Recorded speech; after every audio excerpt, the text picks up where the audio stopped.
পৃথিবীর সবচেয়ে অবাক করা জিনিসগুলো যেগুলো দেখে বিজ্ঞানীরাও অবাক হয়ে গেছেন। নম্বর 1, কি হবে যদি পৃথিবীর সবচেয়ে উঁচু বিল্ডিং বুর্জ খলিফা ভেঙে পড়ে?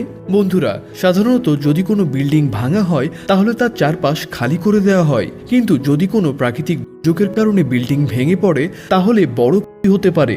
কিন্তু বুর্জ খলিফার ক্ষেত্রে এমন হবে না, কারণ বুর্জ খলিফাকে এমনভাবে তৈরি করা হয়েছে যে যদি এটি কোনোভাবে ভেঙে পড়ে যায় তবে এটি সোজা না পড়ে টুকরো টুকরো হয়ে পড়বে। এতে কিছুটা ক্ষতি হবে, কিন্তু সোজা পড়ে যাওয়ার তুলনায় অনেক কম ক্ষতি হবে।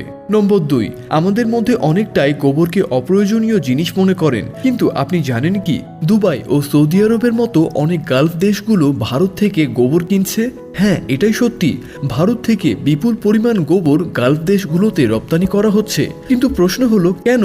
আসলে সৌদি আরবের মতো মরুভূমি অঞ্চলে খেজুর চাষ হলেও অন্য গাছপালা চাষ করা কঠিন।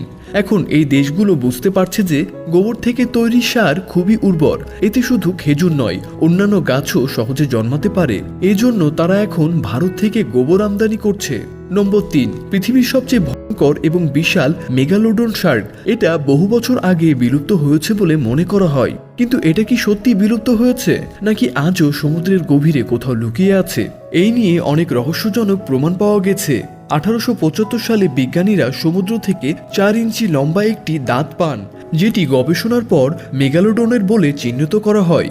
আশ্চর্যের বিষয় হলো সেই দাঁত মাত্র 10,000 বছরের পুরনো ছিল, যা প্রমাণ করে যে মেগালোডন তখনও বেঁচে ছিল।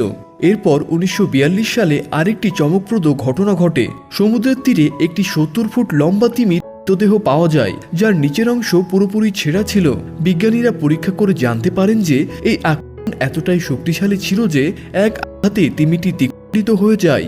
এমন আক্রমণ কেবলমাত্র মেগালোডনের মতোই বিশাল শার্কই করতে পারে। এই ঘটনাগুলো থেকে প্রশ্ন ওঠে, মেগালোডন কি সত্যি বিলুপ্ত নাকি এখনো আমাদের গভীর সমুদ্রে লুকিয়ে আছে? নম্বর 4, গিরগিটি রং বদলায়। এই প্রবাদ আপনি নিশ্চয়ই শুনেছেন, কিন্তু কখনো কি ভেবে দেখেছেন গিরগিটি কেন রং বদলায়?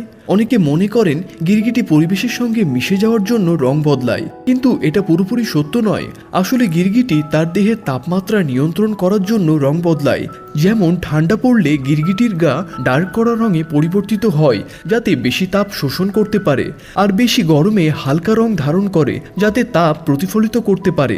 এই রং পরিবর্তন করা সম্ভব হয় এর দেহে থাকা ইরিডোফোরাস নামক বিশেষ কোষের কারণে, যা তাকে রং নিয়ন্ত্রণ করতে সাহায্য করে এবং আরামদায়ক তাপমাত্রা বজায় রাখতে দেয়। নম্বর 5, এটি একটি রহস্যময় স্থান যেটা শুনে বিজ্ঞানীরাও হতবাক। হ্যাঁ, আমরা বলছি সেকোত্রা দ্বীপের কথা, যা সোমালিয়া থেকে 250 কিলোমিটার ও ইয়েমেন থেকে 340 কিলোমিটার দূরে ভারত মহাসাগরে অবস্থিত। এই দ্বীপ এমনভাবে দেখায় যেন অন্য কোনো গ্রহ থেকে এসেছে। এখানে প্রায় 800 ধরনের দুর্লভ গাছপালা ও 90% প্রাণী এবং 95% শামুকের প্রজাতি পাওয়া যায়, যেগুলো অন্য কোথাও দেখা যায় না। এর মূল কারণ হলো দ্বীপের বিচ্ছন্নতা। এখানে প্রায় 40,000 বেদান্ত সম্প্রদায়ের মানুষ বসবাস করে, যারা অনেক অন্ধবিশ্বাসে বিশ্বাস করে। এখানে সেকোত্রি নামে এক অনন্য ভাষা বলা হয়। এই অসাধারণ জায়গাটি ইউনেস্কো বিশ্ব ঐতিহ্যবাহী স্থান হিসেবে স্বীকৃতি দিয়েছে। বন্ধুরা, এই ছিল আমাদের আজকের অজানা আয়োজন। ভিডিওটি এখান পর্যন্ত দেখে থাকলে অবশ্যই লাইক এবং শেয়ার করতে ভুলবেন না।